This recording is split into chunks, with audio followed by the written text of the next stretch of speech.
All right, let's get right into it. We all know the US has this incredibly powerful economy, right? But what's really under the hood? What's the engine that drives it all? And maybe more importantly, what kind of fuel does it burn through to keep going?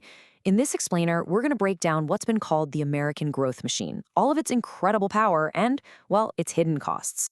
I mean, when you just look at the global stage, the facts are pretty undeniable. America is the world's leader in technology. It's also the world's leader in finance, basically directing the flow of money all over the planet.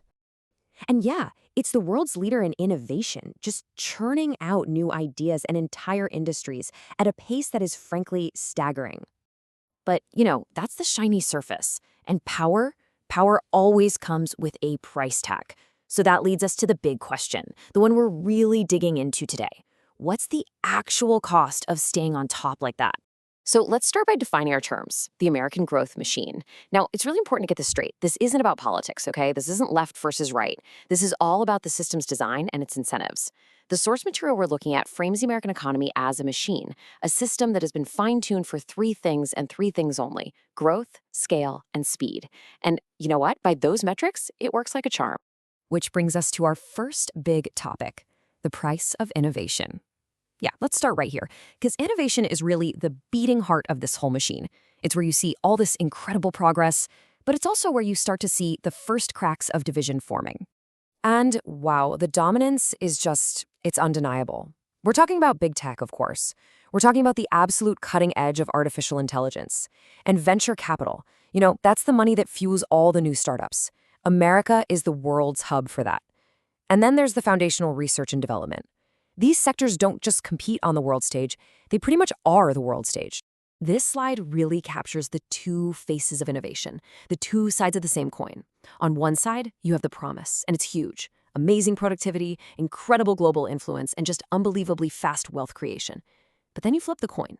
And the reality for so many people is that this growth is super, super uneven. All the big gains seem to get vacuumed up by just a handful of superstar cities, which leaves most other places and most of the people in them feeling like they've been completely left behind. So, you gotta ask, why? Why does that happen?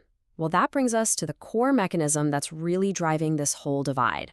At its heart, the system is fundamentally built to reward owning things way more than it rewards just doing things. And the result of that? Well, it's pretty stark. The US has one of the highest levels of economic inequality you can find in the entire developed world. And listen, this isn't some random accident. It's a direct consequence of how the system is designed to work. So how does this inequality engine actually run? The source material breaks it down really simply.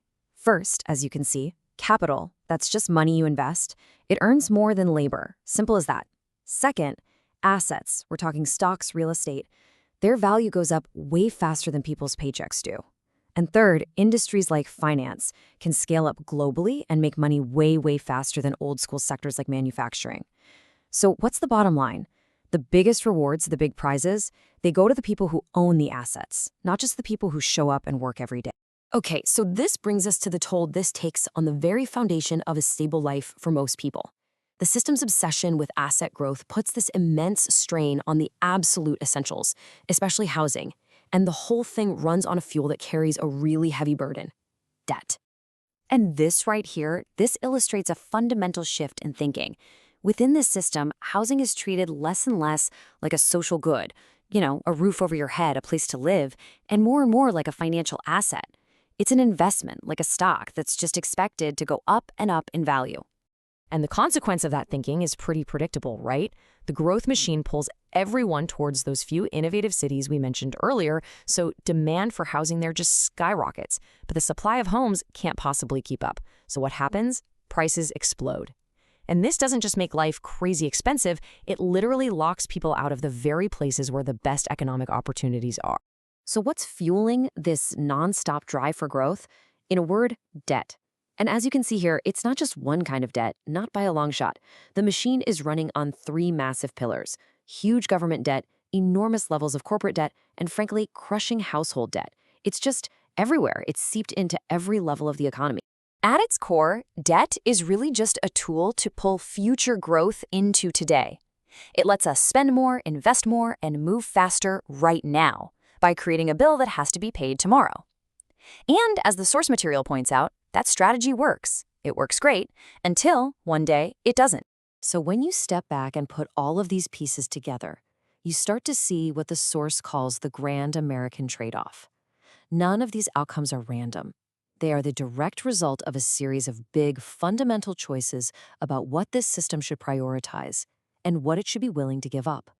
And this table just lays those choices out plain and simple. The system chose speed and gave up stability. It chose raw economic power and sacrificed broad equality. It chose massive, incredible scale over what you might call individual comfort. For every single one of those gains, there was a trade-off on the other side of the ledger. And this quote, man, this just sums up the entire system perfectly. It built the strongest engine, not the smoothest ride. The goal was to build the world's most powerful economic engine. And hey, mission accomplished. But nobody ever promised it was going to be a comfortable ride for everyone on board. And that brings us to the final and maybe the most challenging takeaway from all this. It's this powerful idea that the machine we've been looking at, well, it isn't actually broken. In fact, it's doing exactly what it was designed to do. The inequality, the crazy high cost of living, that feeling of being left in the dust, these aren't bugs in the system. They're features. They are the predictable, logical results of a machine that was optimized for speed, scale, and power above everything else. So, the analysis really concludes that the question isn't whether the American growth machine works. Oh, it works. It produces innovation and power on a scale nobody else can match. The real question, the one we're all left with, is a lot tougher. When you look at everything it creates and everything it consumes to do it, is the price still worth paying?